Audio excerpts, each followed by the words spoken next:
Welcome back to another episode. I'm Darlene, and this podcast is Become a Calm Mama, and I'm a life and parenting coach, and I help moms and dads raise emotionally healthy kids without losing their shit. That's what we do here on this episode, on this podcast. And we're going to talk today about meltdowns, one of your favorite topics, and siblings in one episode. So you're going to love this one. What I know as a parenting coach, I've been doing this for over 10 years and I've been a mom for 18, is there are three things that are the hardest for moms. And the first is kids not listening. The second are meltdowns. And the third are sibling fights. These are the things that drive us the most crazy. They are the core issues that lead moms to yelling. And then we feel guilty. And then we're stuck in that like guilt, resentment, overwhelm, confusion cycle. So the purpose of this podcast is to help us get out of that cycle of yelling at our kids, feeling badly, and then not really making any improvements in the way that they manage their emotions or whether or not they take personal responsibility for their behavior, like whether they learn to behave in ways that work. So that's what we do on this podcast. That's what I do in my programs and Calm Mama coaching. And I wanted to give you today, like last week we talked about kids not listening. It was kind of a long episode. So, hopefully it was really jam-packed for you. I'm sure it was. But I gave so many examples about limits. And it's, one of the things that is hardest for parents to do, we're really good at telling our kids what to do, but we're really bad at following through. And we're really bad at setting up our limits without commands. And so, it's something we talk about in my programs in the club for the moms who've been around, in the club for a while. We just, we talk about limits and how to set limits in different scenarios. And then in my new program, Raise Emotionally Healthy Kids, you are going to get the foundations of emotional coaching your kid, managing your own emotions, and setting limits. Like this is the core of what we do in my programs. But today I want to give you like a quick, I'm hoping it will be quick episode, reminding you of just the basics for how to manage meltdowns and the basics for handling sibling fights. I want you to be able to pop this podcast episode in and just get what you need right away and deal with your kids. All right, so we're going to get right into meltdowns. Now, meltdowns, I call them big feeling cycles. Some people call them temper tantrums, right? And really, it is a moment when your child is completely overwhelmed, and that overwhelm, that emotional, physical, mental overwhelm shows up in an extreme way. That's how come we think of it as a tantrum, right? It's like, rah, or a meltdown, right? I like to think of it as a big feeling cycle because I love putting the word cycle in there because it helps you realize that it will end. All big feeling cycles end. And the reason why I know that is because currently your children might be having one, but they had one earlier. So at some point in time, there was a break between big feeling cycles. Like they all end. Otherwise, we'd all be crying all the time. So you know what a big feeling cycle looks like because you're a parent, right? But it's like your kid is yelling, they're throwing, they're hitting, they're kicking, they're spitting, they're crying, they're running away, they're slamming doors, they're yelling at you, go away, you're a mean mommy.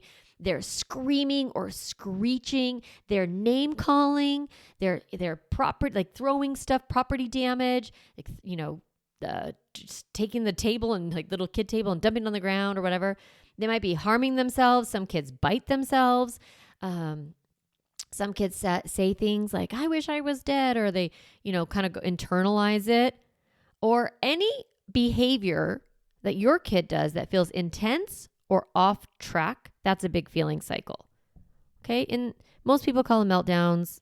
Some people still call them temper tantrums. It's all the same. They are happening because this is so important. If you get this, I promise it will be easier for you to handle these. They happen when your child doesn't know how to express their feelings in ways that work. Just like you sometimes yell and get overwhelmed with your kids, it is because you don't know how to cope with the intensity of your emotion. You are not wrong for not knowing that. Your child is not wrong for not knowing that.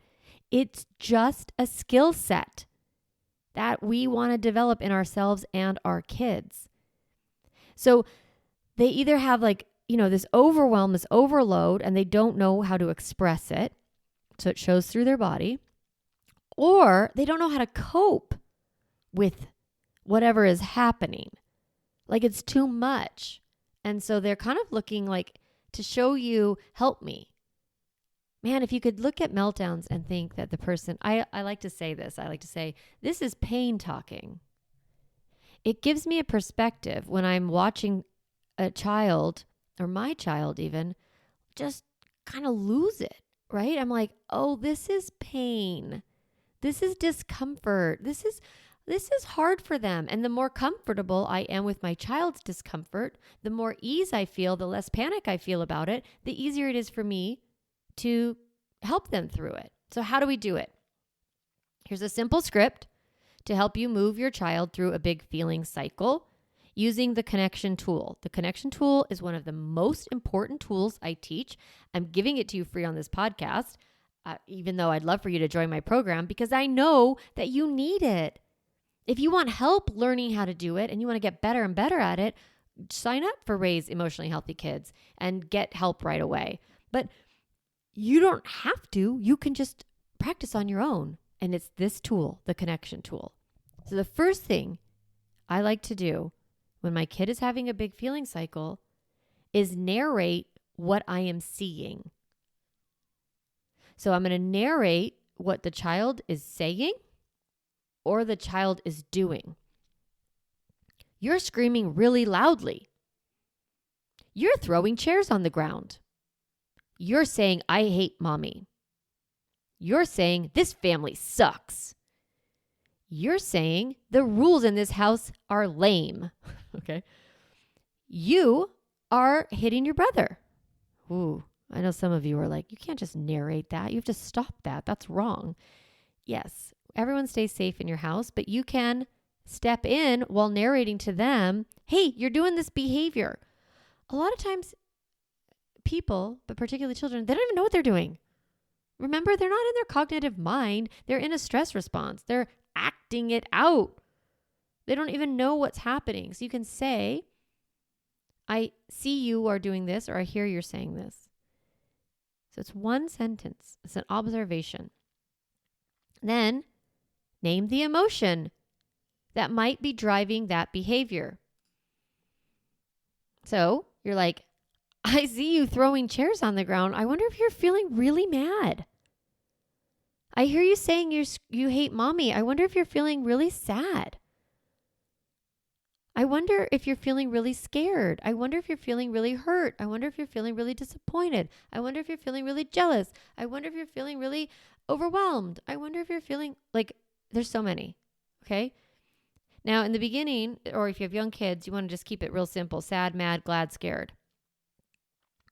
So you're going to be narrating and naming. So you narrate what you can see and you name the emotion. Now I want you to say it like that as a question. I wonder if you're feeling blank. It's very hard for kids to answer the question, what are you feeling? Because it's a big giant mess. If they knew what it was called, they probably wouldn't be having a big feeling cycle. If they knew how to talk about it, they wouldn't be having a big feeling cycle. If they knew what to do with it, they wouldn't be having a big feeling cycle. That's what emotional literacy is. I know what I'm feeling. I know how to talk about it. I know what to do with it. And if they're not articulating it, that probably means they don't know what it's called. So you're making a guess. You're helping them.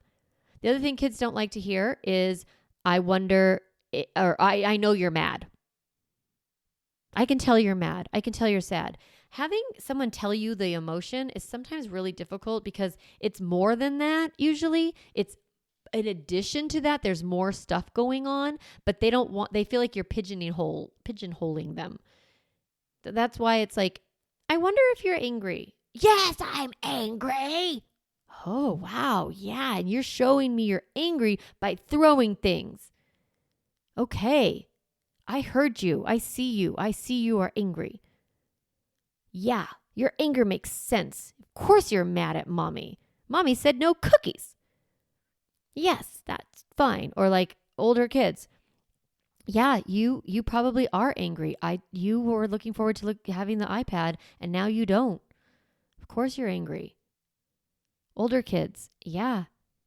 You thought you were going to get your allowance this week and I just told you you're not because you did not do blankety blank. So it makes sense that you would be angry. So we're going to narrate what we can see. We're going to name that behavior and then we're going to validate it. We're like, yeah, of course. Yes. Makes sense. For sure. In that moment, don't go in and like rationalize it or like defend yourself or explain or lecture. Like that's not helpful, to be honest, in the moment. So you narrate it, you name it, you validate it, and then you're like, okay, so what are you going to do? You can't be throwing chairs. Okay, it makes sense that you feel that way, but you can, stay in this room as long as you're not throwing chairs. You can set a limit right there. Or I'm happy to listen to you as long as you speak kindly to me. You can be mad. You cannot say I hate you to mommy. I'll listen when you stop saying I hate you. Now, it'd be really amazing if you could just allow the I hate you, I hate you, I hate you, I hate you, and see it as an expression of their emotion without taking it personally. So sometimes in that moment with a big feeling cycle, you have to decide, do you need to be setting a limit? Because when you set a limit, you're actually hoping that your child can calm that nervous system, that emotional regulation, calm their reactivity in the moment, and then reach for logic or thought, right? That's a real big leap, but you can try with a limit and see where it goes. Your child may or may not comply. If you do a limit and they don't comply and then you follow through with a consequence right then, that big feeling cycle is going to escalate. That's not necessarily a problem, but just realize that it may. So I like to reset a limit there in that big feeling cycle and see if their brain can catch up and can shift gears and can be okay, she knows I'm mad. Okay. So what do I got? If I want to stay here? Yes, I want to stay here. Okay. What do you need to do with these big feelings? What do you need to do with this anger? What do you need to do? Wait, do you want to smash a pillow? Do you need to go outside? Do you need to jump down? Do you need to, smack your hands together? This is the toolkit, right? This is I have so many options for kids to do with their big feelings, like the now what, right? So we want to give our kids a tool set, a toolkit for how to deal with their big feelings, but they won't take your tool until they feel heard, until they feel validated, until they feel seen. So giving your child a way to express their big feelings in ways that work is important within a limit if you're able to set a limit in that moment. Now, this connection tool is how you raise emotionally healthy kids. This is the key. This is a simplified tool that I created in order to hack compassion and hack emotional coaching. It's cut through the noise and give you the exact script so that you can activate and connect with your kid in this calm way. Now, the tool, it only works if you're truly calm, because if you're not able to validate their emotion, they'll sense it and then they'll escalate the big feeling cycle. But you can do it though. You can still do the connection the connection tool. It's your attempt to connect matters a lot. Even if it doesn't quite land for them, even if it doesn't quite shift them, that's okay. Even if you do it perfectly and you're super calm, they may not shift. It's I think of it like a train leaving the station. You've just got to wait till it gets to the next station, or a a roller coaster ride, right? Like it gets to the top and then just like releases and you have to just ride the whole ride. You cannot stop it in the middle. You have to wait till it like comes back to, the platform, right? Where you can get on where you can get off the ride. That's kind of how big feeling cycles are. Oh, I wanted to say this. Sometimes the entire connection tool is done silently. Some kids or some moments happen where if you talk at all, your kid is going to lose their mind. Yeah, you know what I'm talking about, right? So if that is where your kid is, you're still going to go, what are they doing? You're going to narrate the behavior for yourself. You're going to go, what is the emotion that's driving it? And just ask yourself, I wonder if it's, what's the limit here? What can they do? What's allowed? And, doing that in your head, your posture, your energy, your face, your body language, everything will soften. And even though you might not say anything, you're communicating a ton to your kid. They definitely sense that you are present, paying attention, and noticing and seeing them. The coolest thing about doing this is that it actually calms the big feeling cycle so much faster. It's like the thing you want is to decrease the intensity and the duration of the big feeling cycle. And you want me to help you do that, right? Like how can I get this meltdown to end? And I'm telling you, soften your heart, see it as emotion being expressed, and your child will sense that softening and they will calm down. I have watched it for a decade now, like watching parents do this tool and their kid calming. It's really amazing. I don't know how else I can express it to you how valuable it is as a parent to do this work and how much it creates safety. It teaches them emotional regulation. It creates more calm in your family long term. It makes it less overwhelming for you. Your child grows up to be emotionally healthy. You get a good relationship with them because they feel really safe. They feel really seen by you. It's magic. It's magic. It's what it's all about.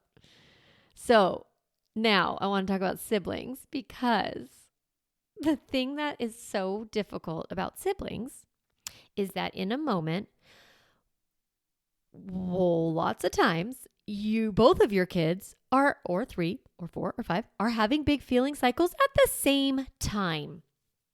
Or you have one in a big feeling cycle and you have the other kid trying to show that they're better. And so they're proving that they're really good. And this other one that's having the big feeling cycle is super bad. Or they're trying to calm the one with the big feeling cycle and they're trying to parent them. And that's also annoying because you're trying to do your thing. Like adding another human to the dynamic when someone is in a big feeling cycle is hard. Now you have your child in a big feeling cycle, your other child in a big feeling cycle, and maybe even you in a big feeling cycle, right? Okay. Most important thing when siblings happen is you get calm. You go to the pause break. I have episode upon episode where I talk about it, but particularly in the episodes 7, 8, 9 or something like that, I teach you exactly how to do a pause break. But in it, you're going to stop, delay, and reset. So you're going to stop talking, stop interacting, stop being a mom for a second, be a human. You're going to delay your reaction. You're not going to talk to anybody, and you're going to reset by soothing yourself, either moving your body or calming your nervous system. I like to put my hand on my heart and just be like, this moment is really hard. But when I was first practicing, I couldn't just say something like that would calm me down. I had to move my body. I had to clap my hands together or jump up and down or go get water or just do something with my body. So calm yourself. You're out of your big feeling cycle. You've got 2 kids in a big feeling cycle. Now, most of the time with sibling stuff, I do encourage you to let it go a little bit longer and just see if they can solve the problem themselves. Ultimately, it is their job to figure out how to be in a relationship with each other. That's their job as humans in a relationship, is to know how to handle conflict with each other. So we want to teach them to handle conflict on their own. I want to say that with siblings, sometimes they fight because of their big feelings, and they're like, they just both like are competing over territory or possessions or attention or some kind of thing they're competing against each other with. And, it just gets upsetting, and then they both have big feelings. Other times they'll start fighting as a form of entertainment, as a way to release boredom, as a way to release some of their big feelings. Like dumping your junk on your sister or your brother is such a great tool to regulate emotion. Now, is it great for you as the mom? No, it is beyond irritating, but it does help them. I bet you've done this with your partner, your husband or your wife, or your spouse, where you kind of pick a fight with them, and like it just kind of feels good to like be sort of snarky and bitchy, and then you feel bad, but you also like got some of that tension out. That's what kids do. So what do you do when you do need to step in? I want you to move from the judge role to the guide role. Okay, so you're not going in trying to figure out who is the wrong one and who is the right one. You might have to go back to like 14 years ago to figure that out, like however old they are, because, sibling conflict is just like a long conversation. So you're not trying to, be like, who's that? Like, I don't know who solves Columbo or whoever solves, crimes, Sherlock Holmes or whatever. You're not trying to do that. What you are doing is guiding your children through this particular conflict and moving them into a new emotional state so they can go back to playing. So your focus is not on the backstory. It's not on the details. It's on the future. You are looking for the path forward, just solving the problem to move them forward. So guiding them towards solving their own problem is what, you're teaching them. You're teaching them how to do it. So a couple of simple scripts for sibling conflict is kind of doing the connection tool a little bit, but without necessarily narrating everybody's emotions. You can just say, you two sound mad at each other, and then set a limit. I will listen as long as you speak quietly and one at a time. Who's going first? Me. Okay. You go first, and then you go second. He always goes first. He always goes second. Oh, looks like it's too much to talk to you guys right now. I will talk to you when you're both quiet. Then you start over. Okay, I'm going to close my eyes, and I'm going to pick a number, and I'm going to pick a number, and you guys pick it, and you think what number I'm picking, and then you tell me which one it is, and then whoever's closest is the one who goes first. So you see how you're already like taking them out of the conflict in some ways just by your calm presence. And then you set them again, you set the limit. They say 4, they say 7. You're like, it was 5, so you go first. Okay, go. And then you're like kind of listening, but not really. You're just figuring out the gist. Like, what's the conflict about? And then you can start to set a new limit. You are welcome to play with each other as long as you both take turns. Or I see the problem. You want to jump on the trampoline alone, and you want to jump on it with your brother. So how do you guys want to move forward? How do you want to handle this? And like put it back on them. And then you can set a limit. Well, the trampoline is closed until you guys can figure out what you're doing. Or you're welcome to jump on the trampoline as long as you solve this problem. Now, if you have, like your kids are starting to be physical with each other, you can say, I see 2 angry children who are about to hurt each other. We will talk about this after a 5-minute separation break. Who is going to their room and who is staying here? Or you can say, you go there, you go there. You are the leader. You do sometimes need to tell people what to do. But the goal isn't to control them, right? The goal is to help move the problem forward so that there's a solution and giving everybody some time. Now, one thing about siblings that I like to point out is that it's not always two kids who have a conflict. Sometimes, actually kind of a lot, it's one kid who has big feelings that they don't know what to do with, and they're creating a conflict. So that's one kid who needs emotional coaching and a limit. Usually it's the aggressor. Usually it's the one who is, kind of creating the conflict. And that is not our instinct. Our instinct is not to go to the person who is being aggressive. Our instinct is to go to the person who might be being hurt. And really go to the root of the problem. I don't mean your child is the problem, but their inability to manage their feelings is the problem. So go there. Spend time with that kid. So you can say, looks like you have some big feelings. You're welcome to be in this room after you've spent 5 minutes with me in the kitchen. Or you are welcome to continue playing with your brother as long as there are no problems. Oh, there's a problem. Looks like you need to have a break. Do you want to be with me in the kitchen, or do you want to go hang out in your room for a bit? So we're not sending kids to their room as a punishment. We're offering it as a safe place to go to calm their feelings. They can do it with you. They can do it by themselves. They can do it with a stuffed animal. They can do it outside. They can do it with a dog, right? If they have big feelings, they need some place to dump those, and dumping them on their sibling is not going to work. So you want to narrate that to them. Like, yes, you can have all your feelings. Not here though. Not on him or her. Now, I'm a big fan with sibling stuff is closing areas. So you could see from my example, I was like, the trampoline is closed. You are, welcome to play on this after a 5-minute break, or you're welcome to play on this as long as you guys have a plan for how you're going to take turns, or you're welcome to play on this as long as there are no problems, whatever it is.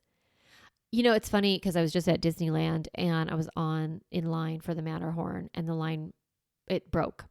And people really wanted to stay in the line, and the Disneyland workers were like, no, you cannot stay here. This ride is closed.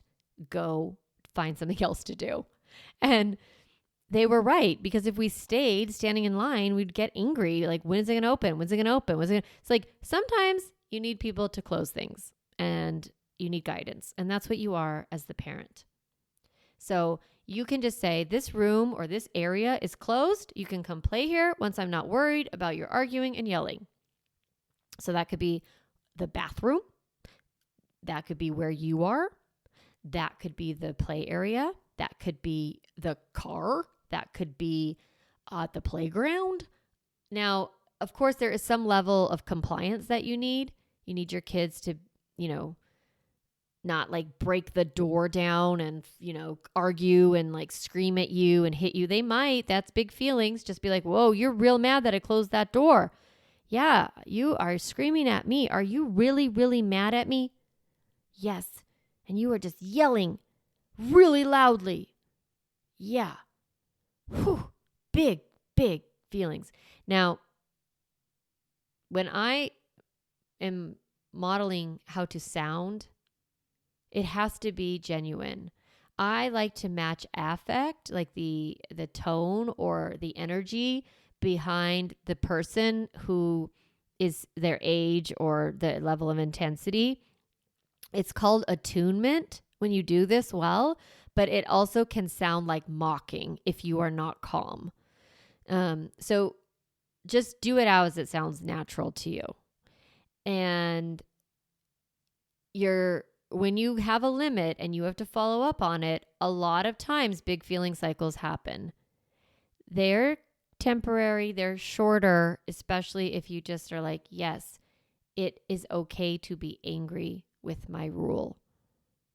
Yes, it is okay to be disappointed that we're leaving the park. Yes, it is okay to be frustrated that your brother is going with daddy to Home Depot and you are staying home with mommy. Yes, it's okay to be, right? We're just validating, like, yes, you can have those feelings. And then we can also offer ways for them to cope with those feelings. Here's a very simple little sibling example. So then I'm going to wrap it up. It's like, you are welcome to sit at the table with us as long as you stop spitting on each other. That's a real one from my family. All right. So hopefully this talking about the connection tool, talking about using the connection tool with siblings is going to give you just enough awareness of when you're in a meltdown, either in public or at your parents over the holidays or like at a friend's cookie decorating, whatever they've got going on. If your kid is having a big feeling cycle and you want it to go faster, you might be tempted to threaten and bribe and fear and like manipulate them. You can do that. It's fine. Do whatever you need to do to survive. And if you want to have fewer of them and you want them to actually go faster and actually be shorter and less intense, use this connection tool. It is for sure clunky in the beginning. Don't worry about it. I am giving you a hack to compassion, and it doesn't come naturally. So just, practice with the tool. If you love this tool and you love this podcast and you love, like, I want to learn how to do the limits like she says. I want to do these big feelings like she says. I want to, handle my siblings like in this calm way. Like, I want to stop being so yelly. I want to stop being reactive. If you are like thinking that right now, you really should be in this upcoming course that I'm teaching, Raise Emotionally Healthy Kids. It's a 3-month parenting class taught live by me over Zoom. I'm going to walk you through every single tool, every single concept from my Calm Mama framework. I'm going to teach it to you in chunks, like 30-minute chunks, kind of like a podcast episode, and then we're going to stay together for the next half an hour, 45 minutes to talk about it. So you can ask questions. It's a small group so that everybody gets a chance to talk and ask questions and get clarity. So I really invite you to do that course with me. We start January 5th, runs through March 30th. It's $1,000 for the whole class. You can pay with a payment plan. It includes access to me in the middle of the week. Like, you can email me, you can ask me questions. It also includes the entire online course if you want to go back and rewatch something that I've taught or a concept or something like that. So you get that on-demand course, but you're learning it. You don't have to DIY it. You're not learning it on demand. You're learning it with me every Thursday from 9 to 10:15 Pacific. So if you're on the East Coast, that would be noon. So it's great if you work or whatever. You can do it right at your lunchtime. And hopefully it's a good time that you don't have to pick up your kids, right? It's like the middle of the day. And I want you to be in there. In order to sign up, I really want to meet everybody before we start, just to like kind of find out what everybody's background is and, also help you decide if it's a good fit for you. So book a call with me. You can go to calmmamacoaching.com and find the let's chat link and book a call. We can talk. I'll let you know all the program and what it includes. And if you have questions like that, or if you're like, I don't know, will it work for me? We can do that. Whatever you need to talk about to make your decision, I want to help you make that decision. And I encourage you to be in that group with me. I know it. I know this is going to be hugely transformative for the 10 moms that are in there. There'll probably be about 12, to be honest. But anyway, this episode is coming out, I think, right before winter break, you guys. So I just, I'm just sending you so much love while you spend this next couple weeks with your kids. And there will be big feelings. There will be sibling conflict. There will be moments when your kids don't listen. And I guess I want you to know that it's okay. It doesn't mean you're a bad mom. It doesn't mean your kids are like on a bad track. If you yell at them, it doesn't mean you're traumatizing them or ruining them. Just move on. Try to reset yourself, get back to that calm place, smile, giggle a little bit, look at them, think this is pain talking, or this is just shenanigans, and kind of find that lightness in you so that you can enjoy yourself and enjoy your kids this holiday season. And I'll see you back here next week. All right. Have a great week. Hey, Mama, if you enjoyed this podcast episode, I want to encourage you to do 2 things. The first is go to my website, calmmamacoaching.com, and get a copy of the Stop Yelling cheat sheet. You'll get a step-by-step breakdown of the most important tool I teach, which is the pause break. And you'll also get 40 ideas to reset your body and balance your nervous system so you don't have to yell at your kids. You can get a copy of that, again, at my website, calmmamacoaching.com/stop yelling. The other thing I'd love for you to do is go to Apple Podcasts and rate and review this podcast so that other moms can discover empowering and helpful, practical parenting strategies, just like you did today. Thanks so much for listening to the podcast. It means a lot to be in your ear every week and to support you on your parenting journey.